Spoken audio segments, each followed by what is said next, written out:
Hello all, Bigg Boss common man நிகழ்ச்சியில் வந்து 3வது நாள் கடைசி 2 கண்டஸ்டன்ட் வந்திருக்காங்க. அவங்க என்ன பண்ணாங்க, அவங்கள செலக்ட் பண்ணாங்களா இல்லையான்னு சொல்லிட்டு இந்த வீடியோவில் பார்க்கலாம். இந்த 2 கண்டஸ்டன்ட்டும் அட் எ டைமில் வந்து ஸ்டேஜில் விட்டுருக்காங்க, அபிநயா அண்ட் ஐஸ்வர்யா.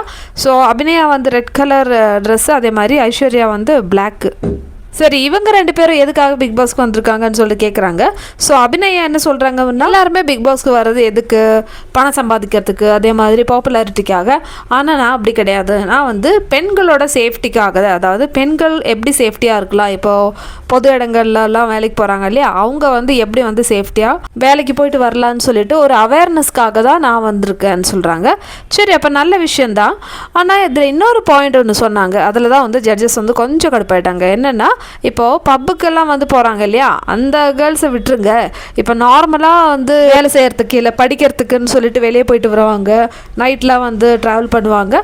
ஸோ அவங்களுக்குலாம் வந்து சேஃப்டி ரொம்ப முக்கியம். இது கேட்ட உடனே நம்ம ஓவியா வந்து என்ன சொல்கிறாங்க, அப்போ பேசிக்கலாக நீங்கள் என்ன சொல்கிறீங்கன்னா, பப்புக்கு போகிற லேடிஸ்க்கெலாம் வந்து சேஃப்டி தேவையில்லைன்னு சொல்கிறீங்களா? மாயாவும் அதுதான் கேட்டாங்க. அதுக்கு வந்து ஐயோ நான் அப்படி சொல்லலை, அதாவது இப்போ பப்புக்கு போகிறவங்க அவங்களுக்கும் வந்து எல்லாருக்குமே வந்து சேஃப்டி முக்கியம்தான். ஆனால் பப்புக்கு போகாமல் கூட இருக்கலாம், பட் வேலைக்கு போகிறது ஒரு பேசிக்கான விஷயம், அதே மாதிரி படிக்க போகிறது ஒரு பேசிக்கான விஷயம். ஸோ இது வந்து கண்டிப்பாக எல்லாருமே போய் தான் ஆகணும். ஸோ அந்த மாதிரி ஸ்டேஜில் வந்து எப்படி வந்து சேஃப்டியாக வந்து ட்ராவல் பண்ணலாம், அதுக்கெல்லாம் என்னெல்லாம் அவேர்னஸ் வேணும்னு சொல்லிட்டு நான் சொல்கிறதுக்காக வந்தேன்னு சொல்லிட்டு இது அபிநயா வந்து இன்னும் கொஞ்சம் தெளிவாக சொல்லியிருக்கலாம். ஆனால் இவங்க சொன்ன பேச்சில் வந்து ஜட்ஜஸ் வந்து கொஞ்சம் கடுப்பாயிட்டாங்க. ஓவியா வந்து கடைசி வரைக்கும் அந்த பாயிண்ட் வந்து ஞாபகம் வச்சுட்டு தான் வந்து பேசிகிட்டே இருந்தாங்க. நீங்கள் என்ன தான் சொன்னாலும் நீங்கள் சொன்ன பாயிண்ட் வந்து எனக்கு வந்து அந்த அளவுக்கு வந்து ஒத்துக்க முடியாதுன்னு சொல்கிறாங்க. ஜட்ஜஸ் ஐஸ்வர்யா கிட்ட கேட்குறாங்க, நீங்களும் இந்த காம்படிஷனுக்கு தானே வந்திருக்கீங்க, அப்புறம் ஏன் நீங்கள் மட்டும் சும்மா இருக்கீங்கன்னு சொல்லும்போது ஐஸ்வர்யாவும் அவங்களுடைய ஆர்குமெண்ட் சொல்கிறாங்க. இவங்க 2 பேர்கிட்டையும் வந்து இன்னொரு கொஸ்டின் கேட்குறாங்க.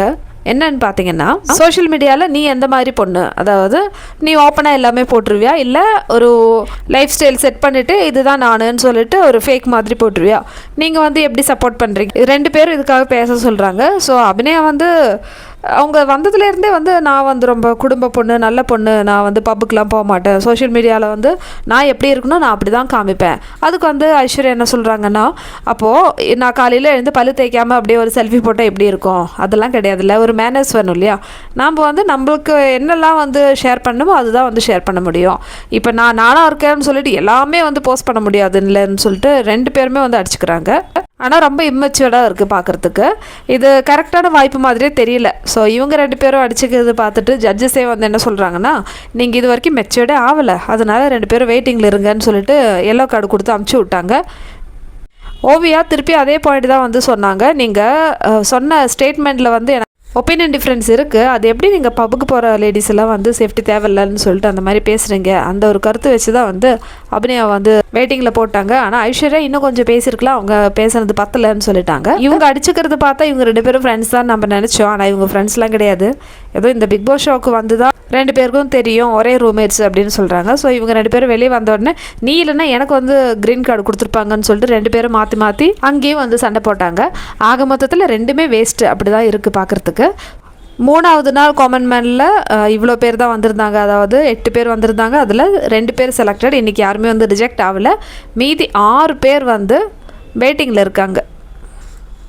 இனிமேல் அடுத்தடுத்து என்ன நடக்குன்னு சொல்லிட்டு நம்ம வெயிட் பண்ணி பார்க்கலாம். அது வரைக்கும் என்னோடய சேனல் பிடிச்சிருந்தா சேனல் லைக் பண்ணுங்கள், ஷேர் பண்ணுங்கள், சப்ஸ்கிரைப் பண்ணுங்கள்.